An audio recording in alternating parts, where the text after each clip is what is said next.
friends, welcome to my channel, and here I am present with you a new topic, sexual reproduction in flower.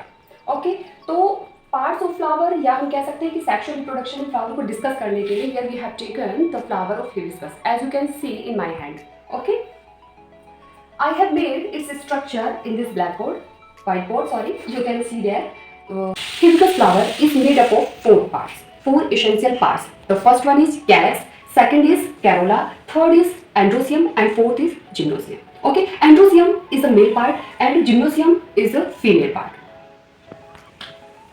Where calyx and corolla is accessory parts and androecium and gymnosium is essential part. अब हमने उसको accessory part क्यों बोला calyx and corolla को? Because ये इसके reproduction में इतना great role नहीं play करते, जबकि gymnosium and androecium जो होते हैं ये they play a great role in sexual reproduction of hibiscus flower.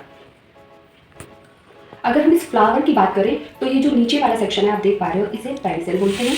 ये जो इस तरह से ये जो आप देख रहे हो बारीकी से ये जो निकले हुए हैं इनको हम सेपल बोलते हैं. ओके, और this is swollen structure is known as ovary. These are the petals of flower. Androecium and gynoecium both are essential whole part of hibiscus flower. ठीक है, तो एंड्रोसियम मेन पार्ट होता है जैसे कि हमने बताया. इसमें क्या रहता है कि एंड्रोसियम खुद आगे जा करके स्टैमन से मिलकर बना होता है और जो स्टैमन है वो दो पार्ट से मिलकर बना है, एंथर और फिलामेंट. एंथर और फिलामेंट मैं आपको दिखा सकती हूँ अपने डायग्राम में. इसमें देखिए आप ये जो आप ट्यूबलाइक स्ट्रक्चर देख रहे हो इसमें ये जो येलो कलर के ये है, ये जो इसमें जो ट्यूबलाइक स्ट्रक्चर है उसको हम बोलते हैं फिलामेंट. और फिलामेंट के ऊपर ये जो व्हाइट कलर के लगे हुए हैं ये हैं anther. This is anther. You can see this in our diagram. Filament is nothing but the tubelike structure और उसके ऊपर ये जो वाली स्ट्रक्चर बनी हुई है ये एंथर कहलाती है. एंथर से क्या चिपके रहते हैं? पोलन ग्रेन्स चिपके रहते हैं. Pollen grains is made from cell. ये देखिए मैंने एक सिंगल पोलन ग्रेन्स का पार्ट बनाया हुआ है. Now gymnosium, this is fourth whole part of our hibiscus flower. और हम जैसे कि जानते हैं कि this is female part. तो जो जैसा कि फीमेल पार्ट है तो इसमें क्या होता है कि कार्पेल से मिलकर बना होता है जिम्नोसियम, और कार्पेल आगे जाके तीन पार्ट से मिलकर बना रहता है, stigma, style and ovary. Ovary तो आपने देख ही लिया है कि swollen part this is known as ovary. Okay, और अगर आप डायग्राम पे देखोगे तो this swollen part is known as ovary, this tubelike structure is style and this one is stigma. Here is stigma in this the upper part. You can see here. देखिए ये है stigma.